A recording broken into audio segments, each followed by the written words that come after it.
DNA doesn't lie. The episode opens in media res, picking up from the haunting final shot of episode 4. It's 3 a.m. at the empty plot near the retention pond. The scene is a surreal clash of tranquility and violence. The gentle Florida night alive with crickets, torn apart by the mechanical shrieks of an excavator and the stark white glare of police floodlights.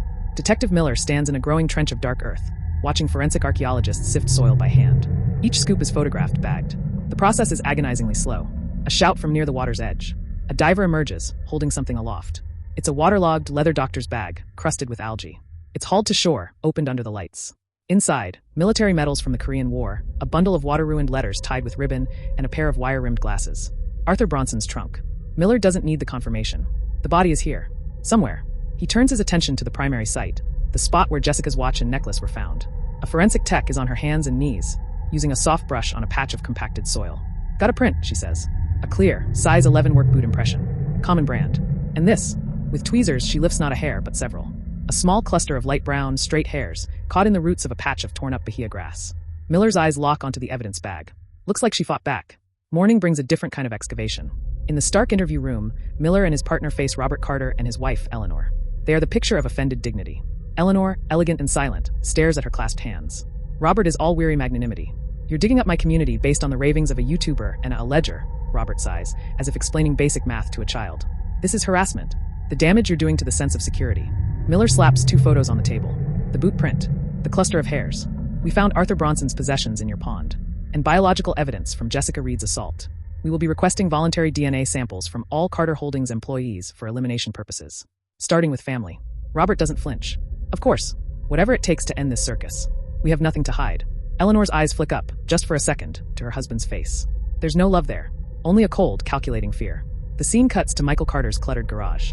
Officers execute a warrant. They find a pair of work boots, size 11, the same brand. The tread is worn, but a forensic tech notes a distinctive gouge on the right heel. They're bagged, but Michael is gone. In the lab, the DNA from the hairs is processed. It's not a match to anyone in CODIS, the National Criminal Database. But the system pings with a notification. Partial familial match. Analyst Cho explains to Miller. It means our suspect's close relative, parent, sibling, child, has DNA in the system. The partial match is to a sample from a 1998 unsolved sexual assault case in neighboring Lake County. The sample was degraded. Only a partial profile was obtained, so it was never matched to anyone.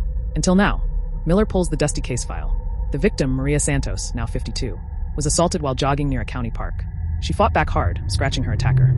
The DNA under her nails was the partial sample. Her description. White male, early 20s, light brown hair, green eyes. He worked for the landscaping crew that was mowing the park that day. He smelled like gasoline and cut grass. Miller's mind makes the connection before the file does.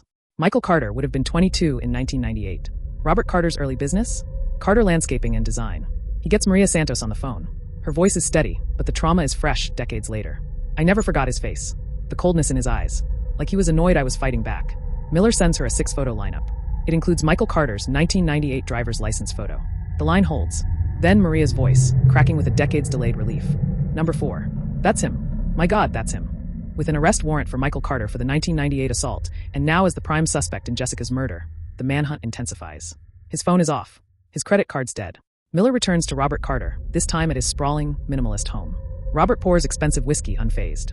My nephew has always been troubled. A liability. If he's done these terrible things, you'll have my full support in bringing him to justice. He takes a sip. It breaks my heart, but some branches must be pruned for the health of the tree. Prune, Miller repeats, disgusted. He's your family. Family, Robert says, his eyes turning icy, is a responsibility. He failed his. As Miller leaves, he passes a wall of family photos. One from the early 2000s catches his eye. Robert, a younger, softer Eleanor, and 2 young men in their late teens. One is clearly Michael, sulky and glaring. The other is a taller, handsome boy with a bright smile. Miller points. Who's that? Robert's facade slips for a microsecond. My son, David. He passed away. A boating accident. A tragedy. Back at the station, Miller runs the name. David Carter. Died age 19 in 2004. The police report is brief. Accidental drowning while fishing alone on Lake Kissimmee. No witnesses. The case was closed in a week. A terrible, new suspicion begins to form. The episode's climax is a tense, quiet sequence. 1. The boot. The forensic report confirms the gouge on Michael Carter's work boot heel matches a unique stone embedded in the soil at the burial site. Physical evidence places him at the scene. 2. The family DNA. The lab confirms the hairs from the scene are a direct match to Michael Carter. The partial match from the 1998 case was to his father, Robert's estranged brother, who served time for burglary in the 90s. 3. The scent of gasoline. Maria Santos' statement echoes in Miller's head. He smelled like gasoline. Michael's garage reeked of it from his leaf blowers and mowers. The pieces lock together. The landscaper, the predator, the enforcer. The final scene is a tactical takedown. Michael Carter hasn't fled far. He's holed up in a cheap motel just outside the county line, surrounded by empty beer cans. Police breach the door. Michael doesn't fight. He looks exhausted, defeated.